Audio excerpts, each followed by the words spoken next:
My name is Tari Wager, and my culminating experience project is a sustainability consultation report for Shepley Bullfinch.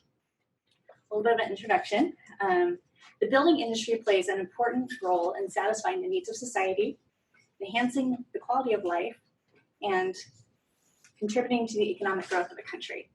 However, it's been heavily criticized for being a major contributor of carbon emissions and using energy and resources as well. So where do we start when we want to approach this kind of problem? My approach was to start with design professionals, like my project partner, Shepley Bullfinch, who's a national architecture firm. This is a picture of their Phoenix office, and my desk is right down here by the version. So the proposed solution in working with Shepley Bullfinch was to start with a business sustainability assessment, which was going to be in 3 parts. Not only consider Shepley Bullfinch, but also 3 peer firms, which included Lake Flato, Gensler, and WRNS Studio for comparison, and then also to engage Shepley Bullfinch employees in a sustainability engagement session, and to compile all the information with some additional research and some recommendations into my sustainability consultation report. So for method, the business sustainability assessment was in 3 parts, like I mentioned before. First part was a 5-level organizational map. So we're looking at these firms, how individually, how they are acting in the system level, how they work with their principles for success in sustainability, down to their actions and the tools that they use. Second section that we worked on, we took those same 5 steps and we took a look at how they were performing. So in their system and action to tools, are they just working on compliance, or are they really taking steps towards sustainability at 5 levels all the way up to sustainability and visionary?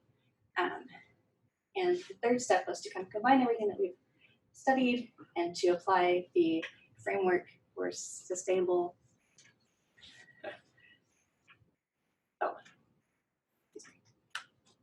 So the second method was to have the sustainability engagement session, and I was so excited to be doing it that I forgot to take pictures. But I happened to find this sketch, which is actually of the room that I took it in, and one of the project partners for the banner project kind of sketched the whole process of that hospital. So this is the workroom. The purpose of the sustainability engagement session was to follow the ABCD procedure of the FSD, which started from envisioning what a sustainable Shepley Bullfinch could look like, and then kind of taking a look at, okay, where are the challenges, where are the current assets, brainstorm some possible solutions, and then also come up with a strategic plan. So the outcomes of the business sustainability assessment, if we were to rate the firms that I looked into, Lake Flato would be the clear leader. Sustainability is interwoven into their culture, is ever on their website. Every single project goes through sustainability principles, sets goals. They even have an eco-innovation lab that they work with as well, that they come up with. And on top of that, not just their design process, but their business operations are 100% offset, and they've been doing that since 2007. Gensler would probably be close second. They have 46 firms, or 46 offices across the world. They have completed 700 projects that are LEED certified, and they have 1,200 employees who are LEED accredited as well. So it's something that's very important to them. They also work closely in the communities that they build in and are looking for ways to mitigate climate change, but also attack the root causes as well. WRNS Studio, one of the major things that stood out for them is they have a big sustainability champion, and she just kind of leads the way and is very active in the community as well. Something that differentiates them is they have a JUST label. JUST is a part of the International Living Future Institute and is very focused on social justice. So it's kind of a nutrition label for businesses that they can say, this is how diverse we are, this is how we pay our women and our men, very focused on social justice. And Shepley Bullfinch would be at the bottom of the firms that we looked at, mostly because if you look on the Shepley Bullfinch website or see any of the marketing materials, you won't find the word sustainability anywhere. There is a small kind of caveat in their website that talks about being a member of the United States Green Building Council, which is great. And they are also a signatory of the American Institute of Architects 2030 commitment, which is to have buildings be net zero by 2030. So they do have some steps, but from the outside looking in, there's not a whole lot. Being on the inside, they do have a sustainable design leadership group that meets together and are working towards things. And there are a few resources for the teams on the inside through their company intranet. So outcomes of the sustainability engagement session.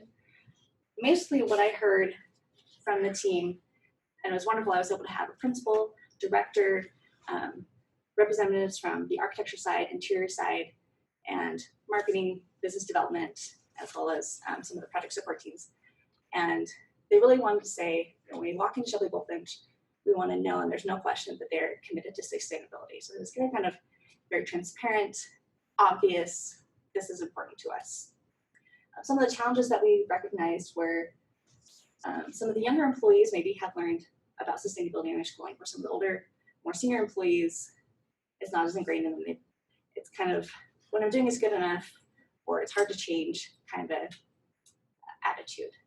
Some of the assets is having a sustainable design leadership group. There are a few key members in the different offices who are very passionate about sustainability, and they actually have just completed a project with Lake Flato of a LEED Platinum library in the city of Austin. Some of the possible solutions that they came up with were mostly searching out a network and finding really good consultants and finding people who are very excited to kind of help make the change. The strategic plan, some of those first steps were to re-energize the firm, saying, you know, we are a signatory of AIA 2030. These are some commitments that we've already made. Start there, and also coming up with a very firm commitment, firm-wide commitment, and starting with a sustainability action plan for the firm as well. So some of the lessons that I learned was perseverance and flexibility. And the reason I put those down is because the project that I've been talking about this afternoon, was not the project that I planned last semester. Started in that path, and early February, things very quickly, out of my control, fell apart. And obviously not wanting to give up, that was not an option for me. But I wanted to find something that would be meaningful and that could make a difference. In January, I started as an intern on the interiors team. My background, my undergraduate degree is in interior design, so architecture and design is very near and dear to my heart. And I was able to kind of be plugged into the SDLG, so they took this opportunity. We found something that could work for MSUS and hopefully be very beneficial for them as well. Communication was key to this project, kind of working on a much more condensed timeline than I would have liked. Going back and forth, and a lot of those who I was working with traveled often. We have offices in Houston, Phoenix, and Boston, as well as Sonia Bochart is also a biophilic design consultant, so she would go and do conferences as well. Other things that I really learned was just looking at Shepley Bullfinch as a business. You know, I'm a interior designer, definitely more focused on design things, so learning about business operations and the opportunities there. And pretty much my dream since I applied for this program was to find a way to include sustainability in design. And then moving forward, I would be able to have, you know, practice interior design in a sustainable way and bring that to my colleagues. So this was kind of first steps for that. Recommendations. After kind of consolidating everything through the business sustainability assessment, as well as all the feedback and the ideas that were generated from the engagement session, came up with 4 key focus areas for Shepley Bullfinch to start with. One is company culture. You know, their sentiment of wanting to walk in the office and just know that sustainability is important, have it ingrained in personal lives and in business operations as well. Education kind of goes back to the disparity between some of the firm members having a very strong knowledge of and comfort level with talking about sustainability with clients, as well as mentioning the older ones not. So making sure that everyone, through firm engagements, even having vendors come in, they often do AIA CEU credits like lunch and learns. So maybe having some more focused lunch and learns that specifically focus on sustainability issues. Marketing and branding is a huge one. If you click on like Plato or any of those other firms, there's a tab.